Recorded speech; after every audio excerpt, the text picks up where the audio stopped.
She called me baby in front of them. Once it had been intimate, soft, a word meant only for us. Tonight, it landed like a rehearsed line, aimed at an audience I wasn't part of. Her friends clustered around the gleaming marble countertop, glasses of champagne catching the light, their laughter sharp and hollow. It was the kind of laughter that fills the spaces of people who need everyone to believe they are happy. I lingered by the door, still in my work clothes, exhaustion mingling with a dull curiosity over why she had asked me to stop by. Then she said it, casual as a shrug.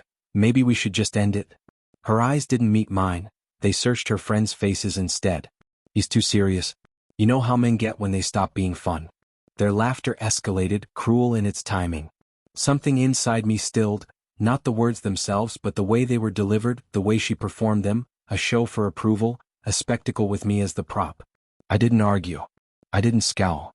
I simply watched, a ghost in the midst of the living pretending. When her friend with the diamond bracelet nudged her, whispering, "Go on, tell him," she smirked and said, "We're done." I smiled softly, deliberate, controlled. "Enjoy your freedom." The laughter faltered, then faded, and I left. She didn't come home that night. No calls, no texts. Only silence where the noise of her presence should have been. I sat alone, staring at the chair she used to fill, recalling every subtle shift. The late-night showers, the changed passwords, the unfamiliar scent of perfume, the endless parties where she transformed into someone else entirely. It wasn't anger that settled over me. It was clarity. Cold, precise, surgical. I replayed the party in my mind. Her laughter forced, her words aimed at the audience, not me.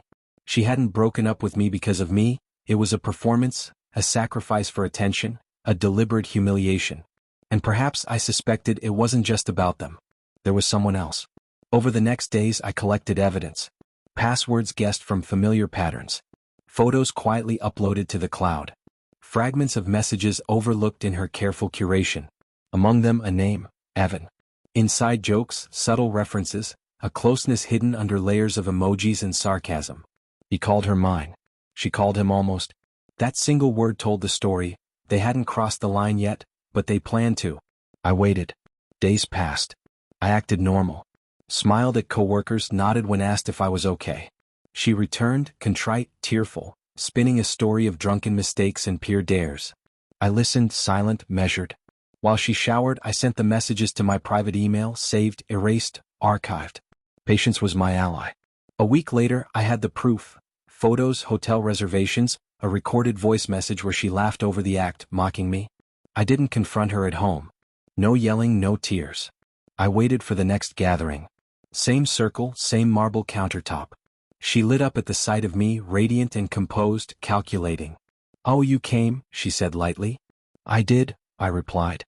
I placed my phone on the counter and pressed play.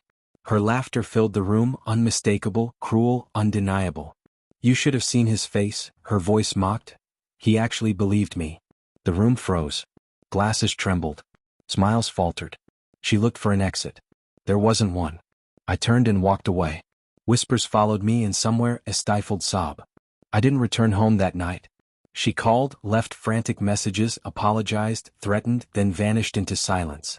The next morning I sent her the file. Every message, every image, every trace. Copied to friends, family, and employer. No explanation.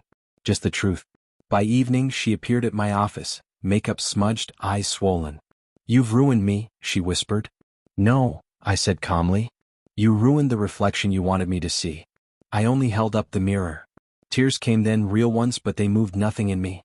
She asked if I had ever loved her. I had. But love is patient, not blind. I waited to see clearly.